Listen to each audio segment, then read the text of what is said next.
예, 현지 시간으로 내일 미국 캠프 데이빗에서 한미일 정상회담이 있습니다. 대통령실에서는 한미일 협력의 새로운 장을 연 21세기 외교사의 현장으로 기록될 것이다라고 예고를 하고 있는데, 자, 과연 놀랄만한 외교적 성과는 어떤 것이 있을지 자, 미리 얘기를 해보겠습니다. 김종대 연세대학교 통일연구원 객원 교수를 연결합니다. 자, 의원님 나와 계시죠? 네, 안녕하세요. 예, 오늘 이렇게 바쁘신 거예요, 의원님? 갑자기 바빠집니다. 안팎으로 뉴스가 많습니다. 자, 우리 진 교수님과 김수영 인사 네, 안녕하세요. 네, 오랜만입니다. 반갑습니다. 예, 스튜디오에서 뵀으면 더 좋았을 텐데. 자, 오늘 그러게요. 오랜만에 이제 모셨는데, 자, 일단은 그 외교안보 의제에 좀 집중을 해보겠습니다. 일단 대통령이 블룸버그와 인터뷰를 했는데 네. 이런 말을 합니다. 확장 억제와 관련해 한미일 간 별도의 협의에도 열려 있는 입장이다. 이 별도의 협의는 뭔가 또 많이 궁금해하시는데, 자, 어떻게 네. 보세요? 이게 원래 그 4월에 한미 정상회담이 있고 나가지고 한미 간에 합의된 거는 핵협의 그룹 아닙니까? 그렇죠. 그런데 그 핵협의 그룹에 윤석열 대통령은 일본도 들어오라는 입장이었어요. 아, 그런데 일본이 즉각 안 된다. 우선 일본은 비핵 국가고 기존의 미국의 핵 공약으로 충분하다. 그런데 핵 자산이 그 전개되는 이런 확장 억제 핵 협의 그룹에 일본이 들어가게 될 경우 비핵 국가로서의 그 국시에 어긋나고 뭐 여러 가지 이유를 들으면서 난색을 표명했습니다. 예. 그러다 이번에 윤 대통령이 그러면 그 핵 협의 그룹에 못 들어온 별도 협의체를 또 만들면 될 거 아니냐. 그래서 이걸 이제 확장 억제에 대한 별도 협의체가 또 가능하다고 이야기를 했던데 예. 저는 이 부분에 있어서는 약간 회의적으로 봅니다. 사실 일본이 그 확장 억제 공약은 현재로서 충분하다는 입장에서 한국과 이 문제를 과연 논의할 수 있는 별도의 협의체를 또 만들까? 이 부분은 조금 더 그 앞으로의 상황을 지켜보고서 판단해야지 매우 신중한 자세라고 저는 보여집니다. 그렇군요. 그리고 이제 그 이번 3국 간에 이제 한미일 정상회담을 두고 미니 나토식 안보 협의체 뭐 이것이 가능할 것이냐 이러한 얘기에 대해서 대통령실에서는 그 나토 비교에 대해서는 한미일의 삼각 동맹은 논리적으로 안 맞다. 나토처럼 예. 갈 수는 없을 것이다 이렇게 답변을 했거든요. 그러니까 또 구체적으로 설명까지 했네요. 아니 그러니까 나토는 집단 안보 체제입니다. 그렇죠. 그 다자 간의 동맹을 맺은 거거든요. 음. 그래서 나토 같은 수준의 동맹은 아니다. 이렇게 선을 긋는 거는 저는 이해가 가요. 예. 그러면서도 또 이런 말도 합니다. 이와 같은 조치들을 통해 우리의 집단 안보를 강화할 것. 이렇게 그 로이터 통신의 미국 정부 당국자가 이야기를 했거든요. 예. 그러면은 집단 안보는 집단 안보인데 나토와 같은 동맹이 아니라는 게 이게 도대체 무슨 뜻이냐? 굉장히 난해해지는데 예. 아마도 제 생각에는 나토와 같은 수준의 동맹국은 아니지만은 상설적으로 그 안보 협의를 하고 의무적으로 안보 문제가 생겼을 땐 서로 협의하는 강제 조항을 만들어서 나토보다는 못하지만 그래도 집단 안보에 꼴은 갖추겠다. 이런 정도 선으로 이해가 되거든요. 상설적으로. 그러면 예. 예, 그러면 장차 언젠가는 이제 그 나토 동맹과 같은 다자 집단 안보 체제로도 갈 수도 있는 길은 전 열렸다고 봅니다. 그 이제 집단 안보 체제 말씀을 하시니까 대통령 8.15 기념사에서 제가 좀 주목해서 봤던 부분은 7군데 후방 기지 일본 얘기하지 않습니까? 예. 유엔사의 후방 기지인데 사실 뭐 유엔사 후방 기지이지 일본이 여기에 껴들 수는 없는 원래 상태인데. 예. 근데 한반도에서 유사시에는 일본이 이 유엔사의 모자를 쓰고 한국에 들어오는 상황들도 배제할 수 없게 된 것 아닌가 이런 걱정도 들더라고. 갑자기 지금 유엔사 후방 기지 말씀을 대통령이 하셔서 왜 어떤 맥락 안에서 대통령께서 이런 말씀을 하셨을까요? 예, 그 경축사에서는 좀 너무 많이 나갔고 사실관계와도 좀 안 맞는 말씀을 대통령이 하셨다고 보는데, 자, 일본이 유엔사 후방 기지가 있는 건 사실이에요. 예. 거기에 이제 뭐 요코스카라든가 오키나와라든가 가데나 같은데 유엔사 후방 기지가 있는 거는 사실이고 여기가 한반도 유사시에 미 증원군이 투입되는 기지인 것도 맞습니다. 예. 근데 일본의 역할이라는 건 뭐냐면 토지를 빌려준 거예요. 토지와 항구와 같은 시설을 빌려준 것이지. 예. 일본은 유엔사 회원국도 아니고 그렇다고 해서 유엔사의 16개 회원국 중에 9개 국가는 전력 제공국으로 되어 있습니다. 그런데 그 9개 나라의 전력 제공국에도 안 들어가 있고 예. 하는 거라고는 토지와 시설을 공유해 준 거밖에 없거든요. 그런데 이런 일본의 우리가 시설과 장소를 이용한다고 해서 그 자체가 전쟁 억지력이다. 이렇게 되면은 마치 일반 사람들이 듣기에는 일본이 어떤 한반도 유사시에 작전을 한다든가 어떤 지원 활동을 하는 것으로 오해하기가 쉽거든요. 예. 그런 점에서 일본의 역할에 대해서 다소 좀 과장된 어떤 언사를 했다고 저는 생각이 들고, 다만 그 유엔사 후방 기지를 강조함으로써 몇 가지 변화는 예상됩니다. 박근혜 정부 때부터 시작된 일인데 9개 국가 중에 5개 핵심 국가와 한국 정부 간에 행정협정, 소파 협정을 체결하라는 압력이 들어올 겁니다. 그리고 윤석열 정부가 여기에 응할 가능성이 높습니다. 이건 뭐냐 하면은 유사시에 이제 영국이라든가 캐나다 군대 같은 어떤 군대가 한국에 들어왔을 때 그 주둔군 지휘를 보장하고 유엔 사령부가 이제는 미군 사령부가 아니라 다국적군 사령부로 변모시키겠다. 여기에 한국이 조치를 취해달라. 이렇게 해서 아마도 몇 개 국가와 행정협정을 체결하는 문제가 급히 진전될 가능성이 높다고 보여지는데요. 예. 이게 바로 유엔사 재활성화 계획이라는 겁니다. 아마도 유엔사를 강조하는 속뜻은 거기에 있지 않을까 생각됩니다. 예. 근데 그 유엔사라는 게 지금 무슨 의미가 있는지 모르겠거든요. 뭐 그 나라들이 무슨 군사력이 엄청나게 센 나라들도 아니고 우리한테 뭘 보내줄 수 있는 나라도 아니고 우리 같이 재래식 군사력이 부족한 나라도 아니고. 네. 왜 그러죠, 도대체?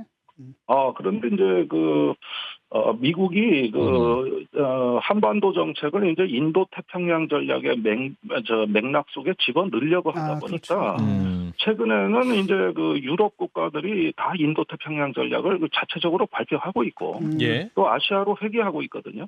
이런 흐름에 맞춰서 한반도에서도 어떤 군사적인 변화를 꾀하려는 핵심 의제가 유엔사 재활성화입니다. 그러니까 결국은 나토를 못하니까 나토와 비슷한 역할을 할 수 있게끔 유엔사를 활용하겠다 이렇게 생각하면 되는 건가요?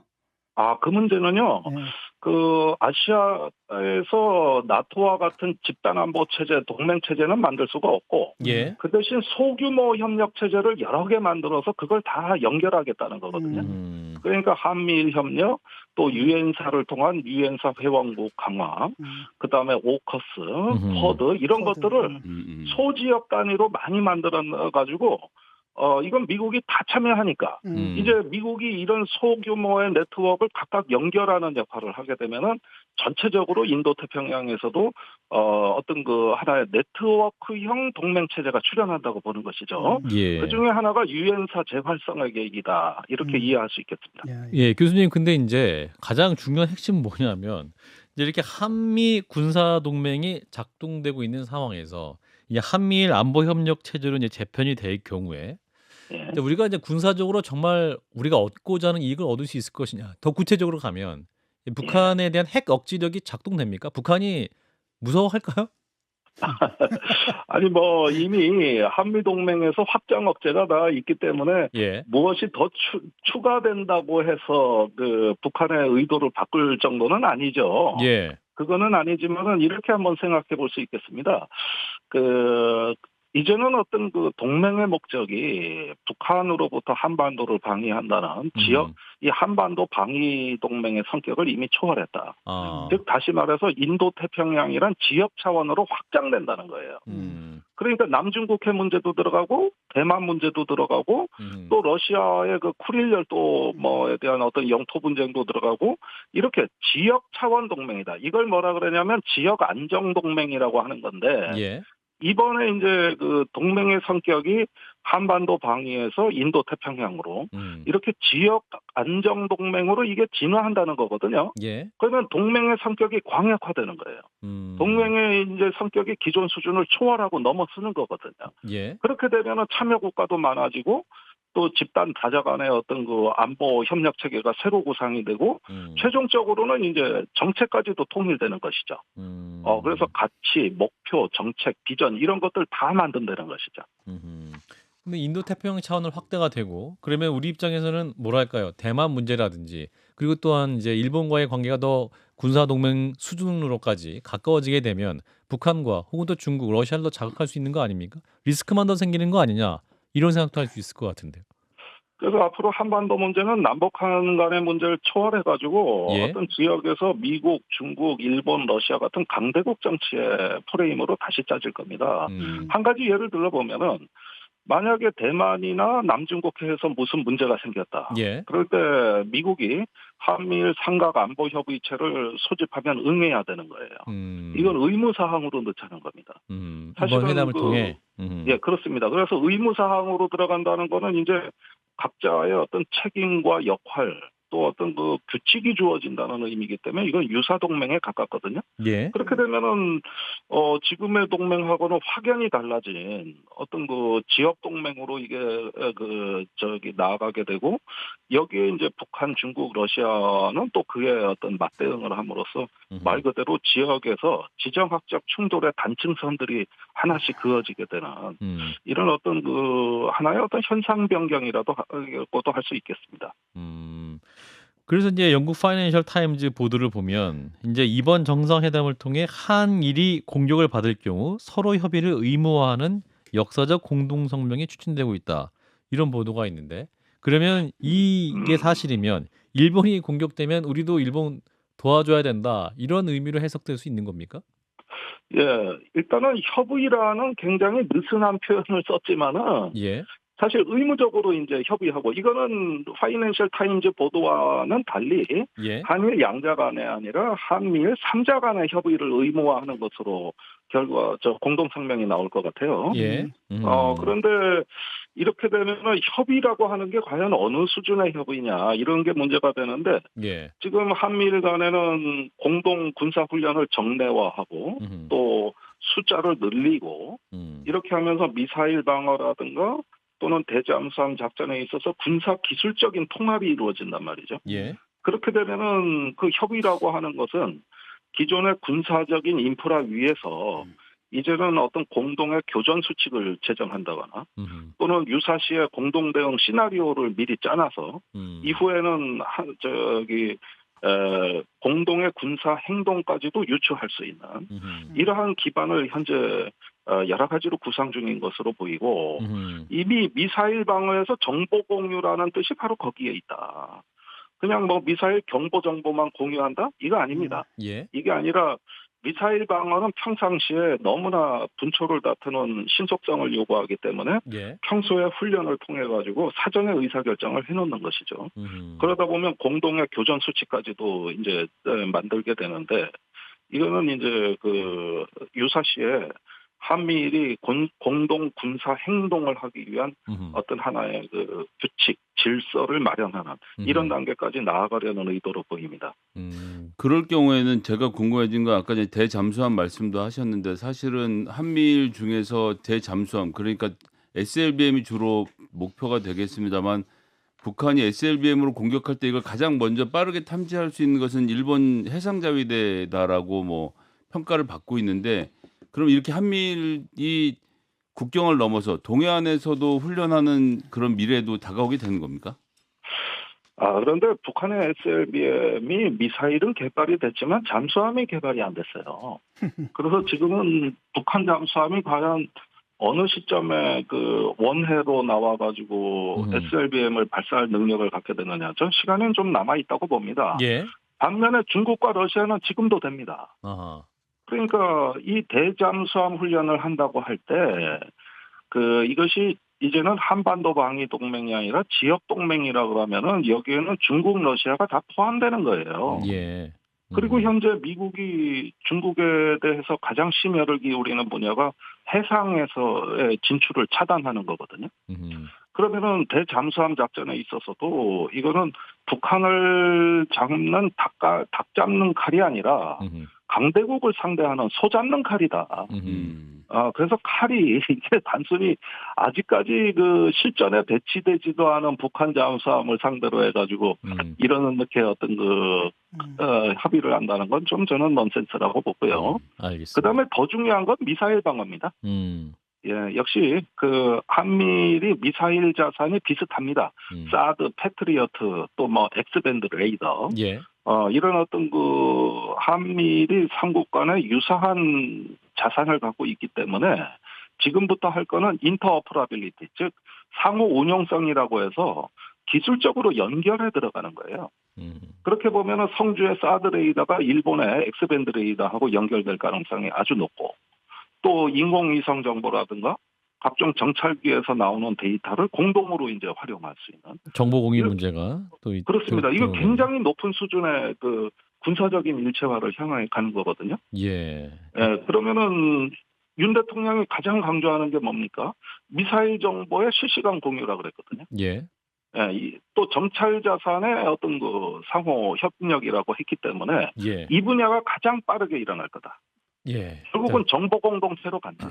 정보 공동체로 가면 언젠가는 행동의 공동체, 작전의 공동체로도 갈 수 있는 기반이 마련되는 거라는 거죠. 예, 이번 이제 3국 간의 협의가 이제 정보 공동체의 어떤 초기 단계로 보면 될 것 같군요. 자, 이제 네. 오랜만에 연결이 돼서요. 그 해병대 이슈 현안 문제 좀 여쭤보려고 합니다. 이제 네. 고 최상병 관련 수사 관련해서 지금 이제 국방부 장관에게 보고를 했고, 이제 국방부 장관 서명까지 다 있었는데 결국 이 국방부 장관 그 윗선에서 또 다른 반전이 있었던 것이 아니냐라는 해석도 있습니다. 의원님은 지금까지 일련의 수사 관련 논란 어떻게 보고 계십니까? 예, 결국은 외압이냐 항명이냐라는 어떤 논쟁인데, 예. 저는 이렇게 봅니다. 저기 그 국방부가 뭐 경찰에 이첩하는 해병대 수사단의 자료를 법률 검토한다. 이거 법에 없는 내용입니다. 이거는 수사단의 독립성과 자율성을 인정하라고 하는 게 새로 도입된 어떤 군사법 질서의 핵심인데, 예. 여기에도 위배되는 거고. 아하. 그다음에 장관이 결재한 어떤 그 사항이 7월 31일 날 그 다음 날 뒤집혔단 말이에요. 예. 근데 이 모든 그 반전의 계기는 대통령실에 그 수사 자료가 그 보도 자료 형태로 된 수사 자료가 가면서 모든 게 바뀐 거거든요. 그렇다면 국방부 장관이 하루 만에 생각이 바뀌었을 리도 없고, 그 사이에 변화된 거라고는 이제 대통령실이 그 사단장, 여단장이 혐의 대상자에 들어갔다는 걸 알게 됐다는 거. 예. 이거 하나밖에 없습니다. 그러니까 이것은 사실은 국방부를 초월한 사항이다. 그리고 대통령실을 보면은 지금 김태효 안보실 1차장, 예. 그다음에 임종득 안보실 2차장, 이분들이 전부 이명박 정부 시절에 그 국가안보실 소속에 근무했던 어떤 그 전부 MB맨들이고, 예. 1사단장도 그 당시에 청와대 근무를 했어요. 예. 이렇게 보면은 이종석 국방장관까지 해서 이 전체가 다 MB 정권의 그 사람들이거든요. 예. 여기에서 어떤 집단 사고가 있었다. 그러니까 누가 뭐 이걸 독주하고 폭주했다기보다는 전부 다가 서로 아는 사이고 네트워크로 다 돼 있고. 또 한 가지는 그 저기 1사단이 작년 폭우 피해 때도 수해복구에 장갑차를 투입해가지고 대통령한테 칭찬을 많이 받았거든요. 예. 그러니까 올해 때마침 경북 예천에서 폭우 피해가 발생했을 때 1사단은 작년하고 동일하게 이런 어떤 그 성과를 남기려고 했던 조급성이 이제 있었고, 또 공보 활동에 치중하느라고 안전 활동을 소홀히 했고, 이런 내용들이 경찰에 다 이첩이 됐어요. 아하. 그러니까 그 저기 대통령실 입장에서는 그 자료가 경찰로 가서는 안 되는 거죠. 또 다시 국방부 가져왔네요. 검찰단도 그건 해서는 안 되는 거고 차단하고 나선 것이죠. 심지어는 이첩이 끝난 거를 결재까지 다 되고 경찰에서는 사건 번호까지 부여되는 정식으로 이첩된 거를 가서 회수해 오지 않았습니까? 이거는 워낙 초법적인 행동이라서 예. 도저히 정상적인 어떤 그 군사법 질서 안에서는 불가능한 일이다. 이거는 뭐 센 권력이 개입되지 않고는 절대 상상할 수 없는 일이라는 거죠. 이 문제 어떻게 처리돼야 됩니까? 민주당은 특검을 해야 된다라고 주장을 하고 있습니다만. 아니 그런데 지금 특검이라는 게 이 뭐 해병대 수사단의 어떤 그 항명에 대해서냐, 아니면 예. 최수근 상병 그 죽음의 사인을 규명하는 수사에 있어서냐. 그런데 지금 이 논란 속에서 우리가 가장 가슴 아프게 생각해야 될 거는 아직 최수근 상병의 죽음의 배후가 누군지, 그 과실이 누군지에 대해 수사에 착수조차 안 했다는 사실이거든요. 예. 그러니까 항명 외압 시비에 이 논란이 진행이 되는 동안에 정작 본질이 돼야 될 죽음을 밝히는 수사는 지금 완전히 뭐 사건 발생 한 달이 다 되도록 수사할 기미조차 보이지가 않는다. 이건 국가기관의 완전한 직무유기거든요. 예. 그런 면에서 항명이다 외압이다 하는 사건은 저는 국정조사나 어떤 그 공수처 수사로 하루속히 가야 되고, 알겠습니다. 최상병에 대한 수사는 그 죽음에 대한 그 사건에 대한 수사는 경찰도 이제 믿을 수가 없습니다. 특검으로 가는 것이 바람직하지. 아니 뭐 무슨 경찰이 그래 그 자료를 달랜다고 주고 이럴 정도의 정신이면은 수사를 할 수 있는 정신 상태가 아니에요. 예, 의원님 오늘 말씀은 여기까지 듣겠습니다. 네, 고맙습니다. 네, 감사합니다. 네, 김종대 연세대 통일연구원 개원 교수였습니다. 좋아요. 구독, 알림 설정.